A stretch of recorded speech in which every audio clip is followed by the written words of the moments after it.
चलिए जी, good evening. कल हमने टॉपिक स्टार्ट किया था एडजस्टमेंट ऑफ कैपिटल, जिसके अंदर फर्स्ट हमने पार्ट देखो क्या किया था, याद है? कल हमने फर्स्ट पार्ट किया था adjustment on the basis of new partners capital. अब स्क्रीन पे देखो जी सारे। कल हमने फर्स्ट टॉपिक किया था जहां पे हमने न्यू पार्टनर की कैपिटल ओल्ड पार्टनर्स की कैपिटल को बेस मान के न्यू पार्टनर की कैपिटल निकाली थी। याद है कल कैसे निकाला था? पहले टोटल कैपिटल फर्म की निकाल ली थी रेसिप्रोकल करके, फिर उसको 1/6 से मल्टीप्लाई कर दिया था। या फिर आपके पास केस आया था ए और बी की कैपिटल को ऐड करके उसका 1/6 निकाल लिया था। तो कल हमने जो टॉपिक किया था वो ये टॉपिक था कि न्यू पार्टनर की कैपिटल गिवन नहीं है। देखना यही थी, new partner capital note given. किसी को याद है? यही टॉपिक आया था कल। आज नए पार्टनर की कैपिटल गिवन होगी, उसकी कैपिटल को बेस मान के ना आपने ओल्ड पार्टनर्स की कैपिटल निकालनी है, न्यू कैपिटल। एक बार फिर से, अब आज जो हम पोर्शन करने वाले हैं ना, हमने न्यू पार्टनर की कैपिटल को बेस मान लेना है, उसकी हेल्प से ओल्ड पार्टनर्स की अपडेटेड यानी कि न्यू कैपिटल कैलकुलेट करनी है। यहां पे फिर आपको मेरे को बताओ, न्यू पार्टनर की कैपिटल गिवन होगी कि नहीं गिवन होगी? न्यू पार्टनर की कैपिटल गिवन होगी तभी तो ओल्ड वालों की निकालेंगे। कल वाले टॉपिक में न्यू की गिवन नहीं थी तो न्यू की निकालेंगे। आज न्यू की कैपिटल गिवन होगी, उसके बेसिस पे ओल्ड वालों की निकालेंगे। इसी के साथ इलस्ट्रेशन नंबर 83 है, सीधा क्वेश्चन में लेके आ रहा हूं आप लोगों को।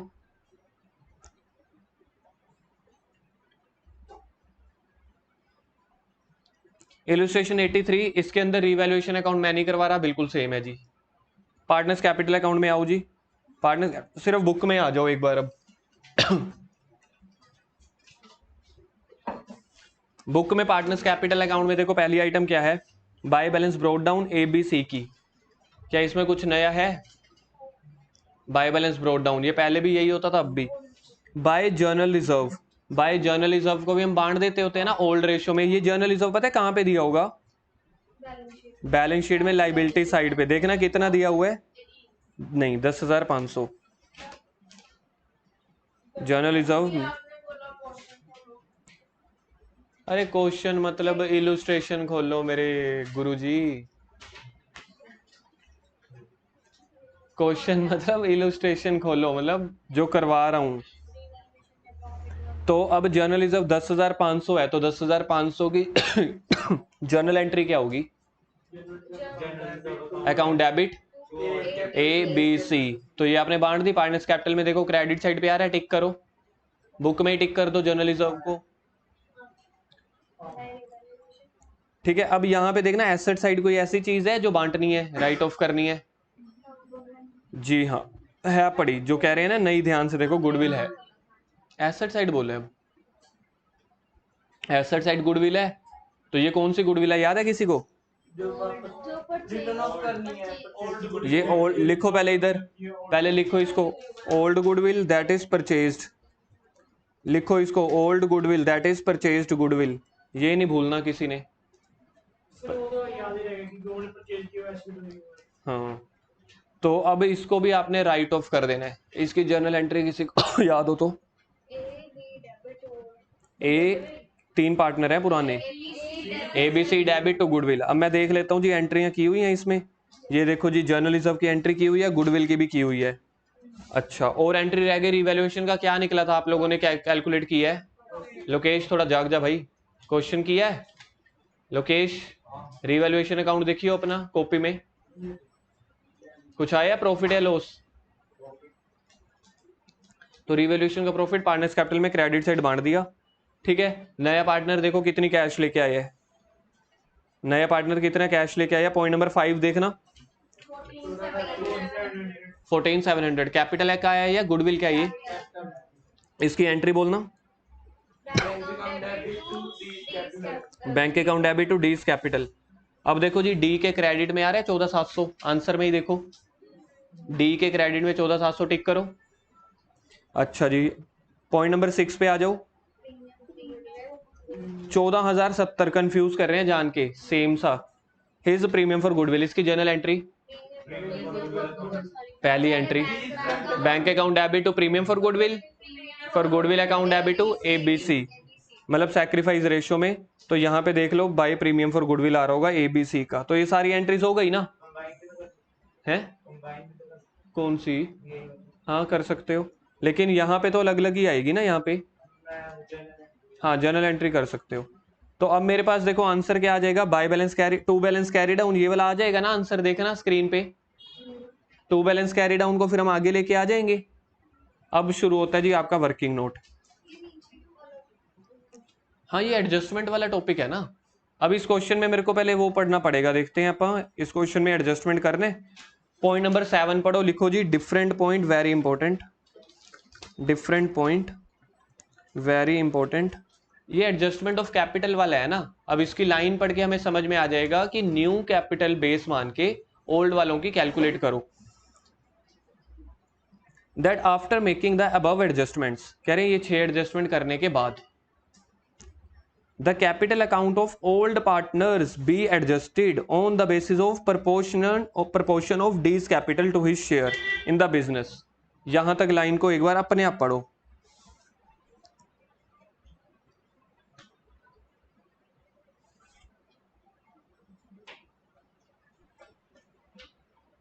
क्या ओल्ड पार्टनर्स की कैपिटल कैलकुलेट करनी है या न्यू की? न्यू की तो क्वेश्चन में दी हुई थी 5th पॉइंट में। ये टॉपिक ही हमारा एडजस्टमेंट का सेकंड वाला चल रहा है ना, जो हमने कल दिया क्वेश्चन किया था उसमें न्यू की पार्टनर क्वेश्चन में गिवन नहीं थी, तो ओल्ड की हेल्प लेके आपने न्यू की निकाल ली थी। यहाँ पे न्यू की गिवन है, यानी कि न्यू कैपिटल की हेल्प ले लो, उससे ओल्ड वालों की निकाल लो। अब देखो ओल्ड रेशियो, ओल्ड वालों की कैपिटल ये दी तो हुई है बैलेंस शीट में, ये न्यू नहीं है, ये ओल्ड है। ये ओल्ड कैपिटल गिवन है, हमने कौन सी निकालनी है, कौन से पार्टनर्स की? फिर से पूरा सेंटेंस बोलो, ओल्ड पार्टनर्स की न्यू कैपिटल कैलकुलेट करनी है with the help of new partners capital. अब देखो जी क्वेश्चन की कहानी कहां से शुरू होती है। ये बैलेंस ब्रोड डाउन, ये यहां तक आप लोगों ने निकाल के रख लेना है, यहां तक, ठीक है। अब देखो जी वर्किंग नोट नंबर 1, सबसे पहले आप लोगों ने लिखना है कैलकुलेशन ऑफ, कॉपी पे लिख लो साथ साथ चाहे, old partners capital, calculation of old partners capital, ठीक है। ये आपकी हेडिंग है वर्किंग नोट नंबर 1।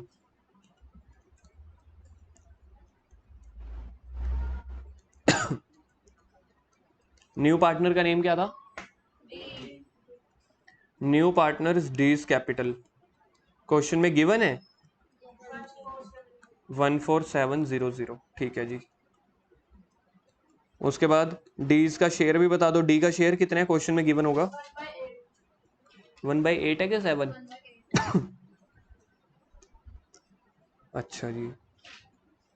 अब यहाँ पे न्यू कैपिटल दी हुई है डी की, डी का शेयर भी दिया हुआ है। अगर मैं इसको रेसिप्रोकल कर दूं, टोटल कैपिटल ऑफ फर्म नहीं आएगी जैसे कल किया था स्टेप नंबर 3, तो स्टेप 3 करो,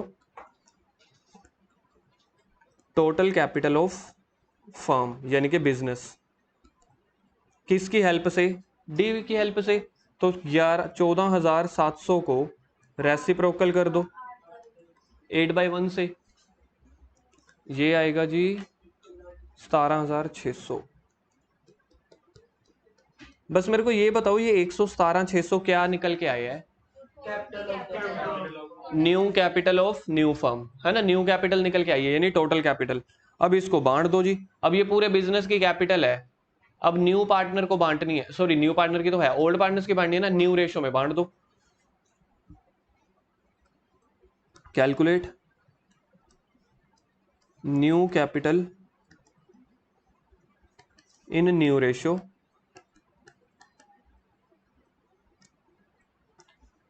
मेरे को देखना पड़ेगा न्यू पीएसआर कितनी है, क्योंकि इस क्वेश्चन में ना लेट प्रॉफिट 1 वाला फॉर्मूला लगना था, क्योंकि ओल्ड पार्टनर का शेयर गिवन था, सॉरी ओल्ड रेशियो गिवन थी, न्यू पार्टनर का शेयर, तो लेट वाला फॉर्मूला लग के इनकी जो रेशियो बन रही है ना 6532 बन रही है। बस इसमें डिवाइड कर दो, पहले ए की निकाल लो, 117,600 इंटू 6 बाय, देखना कितना है, 6 और 5 11, 11 14 16,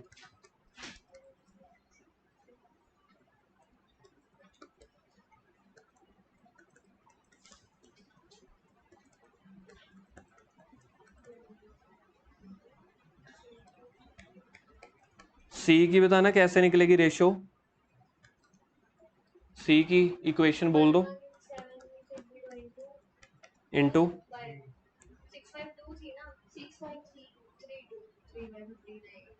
3/।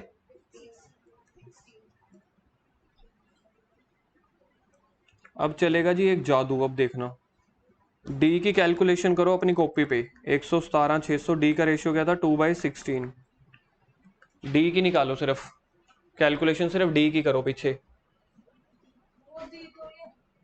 कहाँ दी हुई है, डी की कैपिटल दी हुई है, लेकिन न्यू पीएसआर तो न्यू कैपिटल तो चारों के निकालेंगे ना, एक बार करो तो सी सोल्व इसको, पहले तो 2 को और 16 को काट दो, क्या बनेगा यार, जब आपने 14,700 का 8/1 किया था तो ये निकल गया था ना 117,600, अब फिर से इसको रेसिप्रोकल कर दो 1/8 14,700, हाँ इससे ये क्लैरिफाई हो जाएगा, आपका आंसर सही है 14,700।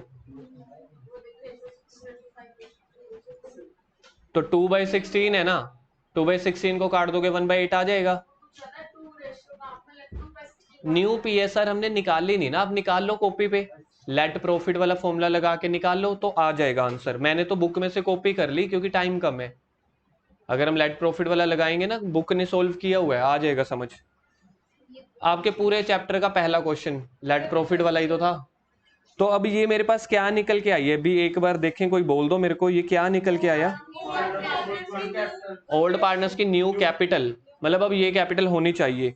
अब देखो जी बुक में कहाँ पे सोल्व करते हैं इसको, यहां तक हम पहुंच चुके थे, देखो जहां तक मैं टिक लगा रहा हूं यहां तक हम ऑलरेडी पहुंच चुके हैं। अब जो न्यू कैपिटल होनी चाहिए ना, वो यहां पे लिखते हैं, टू बैलेंस कैरी डाउन, जिसको आप हमेशा कैलकुलेट करते थे ना, अब ये आप लोगों ने कैलकुलेट कर दी, तो न्यू कैपिटल आपने यहां पे लिख दी, जिसको मैंने एरो और टिक लगाया है, इसको आपने यहां पे लिख देनी है। अब देखो जी ए की कैपिटल, अब यहां पे आपको समझना जरूरी है, ए की एक्चुअल कैपिटल कितनी है, एक्चुअल है 47,760, जो ये सारी एडजस्टमेंट करने के बाद आई है, मतलब ये वाला तो ए के पास है पड़ा इतना पैसा, लेकिन न्यू रेशियो के हिसाब से ए को कितना पैसा होना चाहिए 44,100। अब मेरे को दिमाग लगाओ, मेरे को भी ना पार्टनर्स कैपिटल में नहीं चाहिए कि डेबिट आएगा या क्रेडिट, मैं चाहता हूं अब सोचो, ए की जो एक्चुअल कैपिटल है वो है 47 समथिंग, न्यू रेशियो के हिसाब से उसकी होनी चाहिए 44,000, तो बाकी का क्या करेंगे, बाकी पैसे इसको रिफंड कर देंगे, क्योंकि ए के पास जो एक्चुअल कैपिटल है वो उसने लगाए हुए हैं 47 रुपीज, नए कॉन्ट्रैक्ट के अकॉर्डिंग उसकी कैपिटल कितनी होनी चाहिए, शुड बी कैपिटल 44, तो बाकी उसकी कैपिटल बिजनेस में ऑलरेडी एक्स्ट्रा लगी हुई है ना, तो उसको रिफंड कर दो। रिफंड करने की एंट्री, हाँ उसी को ही करेंगे ना, उसके पैसे हैं, तो उसको रिफंड करने की एंट्री क्या हो जाएगी, एज कैपिटल अकाउंट डेबिट, क्योंकि अब हम ए की कैपिटल को कम कर देंगे कि तेरा जो एक्स्ट्रा पैसा है ले जा, तो ए की कैपिटल कम होना यानी कि डेबिट होना। हमने हमेशा लॉस के हिसाब से सोचा था ना, जब लॉस होता है कैपिटल कम होती है, टू क्या कर देंगे, टू बैंक, कितना 3 रुपए, समझ लो, अगर ये मैं सिर्फ 47 और 44 को ले रहा हूं, मतलब अभी मैं एंट्री करवा रहा हूं, आपको ये पॉइंट समझ में आया। अब देखो इसका आंसर 2 वाली साइड पे निकल के आ रहा होगा, देखो 2 कैश 3660। ऐसे ही अब बी का सोच के देखो, बी की एक्चुअल कैपिटल कितनी है, पहले तो ना बुक में यहाँ पे लिखो, ये जो बाय बैलेंस ब्रॉट डाउन है इसको लिखो एक्चुअल कैपिटल, तभी आप सोच पाओगे एक्चुअल कैपिटल। जब तक आपने ये दो शब्द नहीं सीखे फिर नहीं समझ आएगा। और इसको लिखो टू बैलेंस कैरी डाउन, पहले तो लिखो वर्किंग नोट, फिर लिखो शुड बी कैपिटल, क्योंकि इसके लिए हमने वर्किंग नोट बनाया था। राहुल बी का मेरे को बताइए क्या पैरामीटर बनेगा, बी की एक्चुअल कैपिटल कितनी है 40,000 ना, 40,000 कुछ, और उसकी नए कॉन्ट्रैक्ट के अकॉर्डिंग कितनी कैपिटल होनी चाहिए, मतलब उसकी कैपिटल लगी हुई है 40,000, होनी चाहिए 36,000। क्या करें अब, बाकी जो बच गया उसको वापस कर दो, तो इसका भी आंसर इसी साइड आ जाएगा। सी में ब्लैंक नहीं आया, सोचते हैं पहले ए और बी का, देखो ए बी का समझ आ गया। सी की एक्चुअल कैपिटल कितनी है, मैं कब ध्यान दो, नहीं एक्चुअल कैपिटल, हाँ 20, मतलब इतना पैसा सी ने बिजनेस में लगाया हुआ है, नए कॉन्ट्रैक्ट के अकॉर्डिंग उसकी शुड बी कैपिटल कितनी होनी चाहिए, और लगाएगा, तो बिजनेस में पैसा लेके आएगा। बिजनेस में पैसा लाने की जर्नल एंट्री क्या होती है? तो सीज कैपिटल ना, तो सी की कैपिटल में क्रेडिट में आ जाएगा ना, तो इसलिए देखो सी का क्रेडिट यहां पे आ गया बाय कैश। डी में कुछ नहीं आएगा क्योंकि डी की हेल्प से ही तो निकाली है, डी की तो है ही न्यू, तो इसको बोलते हैं मनी पे कर देना। इसको लिखो, हाँ इसको लिखो रिफंड, और इस वाले कैश को लिख देना न्यू कैपिटल फ्रॉम सी। वैसे न्यू नहीं लिखना चाहिए था, एक्स्ट्रा कैपिटल लिखना चाहिए था इसको, है ना, क्योंकि उसके 20,000 पे बिजनेस में लगे हुए हैं, नए कॉन्ट्रैक्ट के अकॉर्डिंग 22,000 होने चाहिए, तो बाकी एक्स्ट्रा पैसे आप उससे लेंगे। इसी के साथ आपके इस चैप्टर का दी एंड होता है। कल छोटे मोटे रिवीजन करेंगे, परसों टेस्ट लेंगे।